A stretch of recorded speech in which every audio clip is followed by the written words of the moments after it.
Welcome back to the Hillbilly RV channel. Today we got a never chill refrigerator put in this camper right here. This is going to be closure for that 12-volt refrigerator video that we put out a few videos ago. Probably be about 2 weeks when you see this. Be about 2 weeks before. And Cameron asked me a question that day we were diagnosing that thing, and I did not answer that question. Mrs. Hillbilly says I do this a lot, and she gets on me. So Cameron asked, he said, what's the difference between a 12-volt refrigerator and a normal RV refrigerator? Well, quite a few differences. 12-volt refrigerator has a compressor, just like your household refrigerator. Only your household runs on 110, 100. Your household refrigerator runs on 110 volt AC. These DC refrigerators run on 12 volt DC.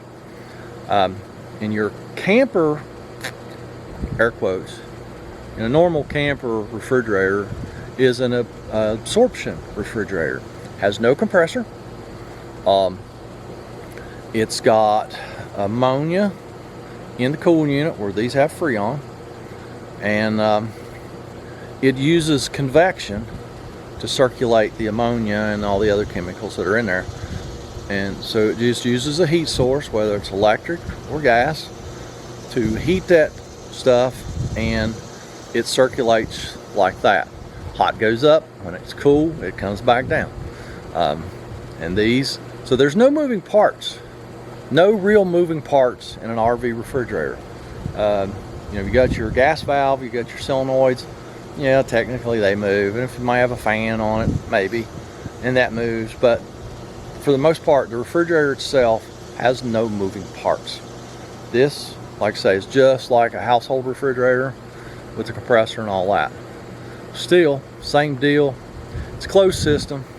If the refrigerant leaks out, it's toast. It's time to replace it, which is exactly what this gentleman did. Now, this is fresh off the freight truck. Haven't pulled the box off yet to make sure it's survived the trip. So we'll let y'all see that when we see that. This is the fun part. Yeah, you drive to the site, and then you pull it out of the box, and you 50-50. see whether it survived or not. So here we go. I'm gonna set y'all down over here.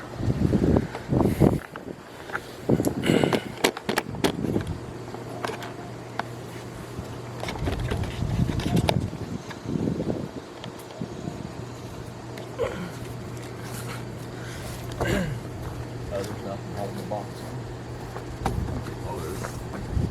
It'll start to slide out the box. We'll try to get on the flip.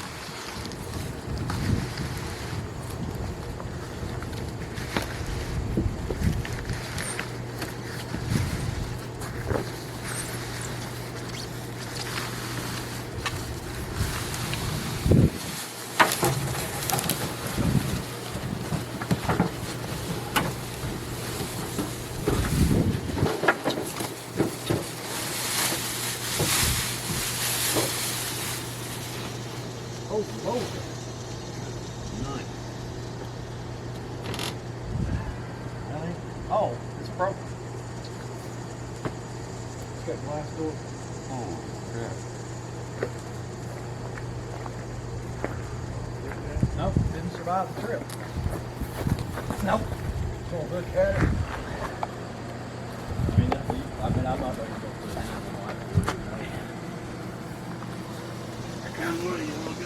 Oh yeah. Well, Looks like bullet hole. they put glass doors on it for one thing. They didn't survive.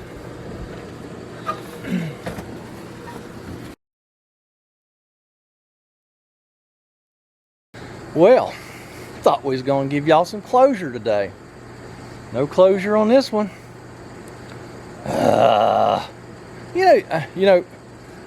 I'm a mobile service. So when I get stuff on a freight truck, I don't want to completely unbox it, because then I have to haul it to a job.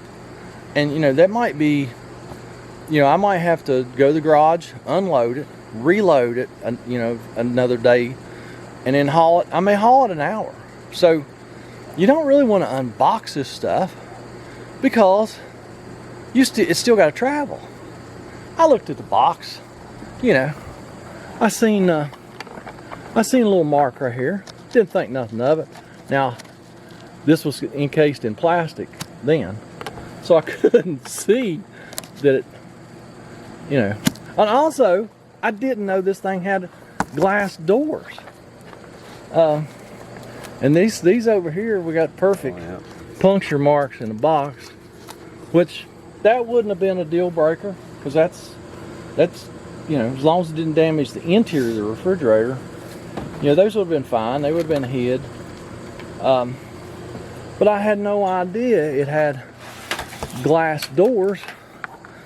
Otherwise, I would have completely removed it from the box before I signed the bill of lading saying, yep, looks good to me. So, oh well. They'll send me another one.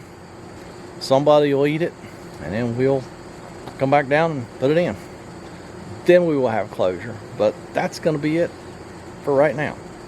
So we got something else to do this camper. Not going to video it. We'll catch y'all later.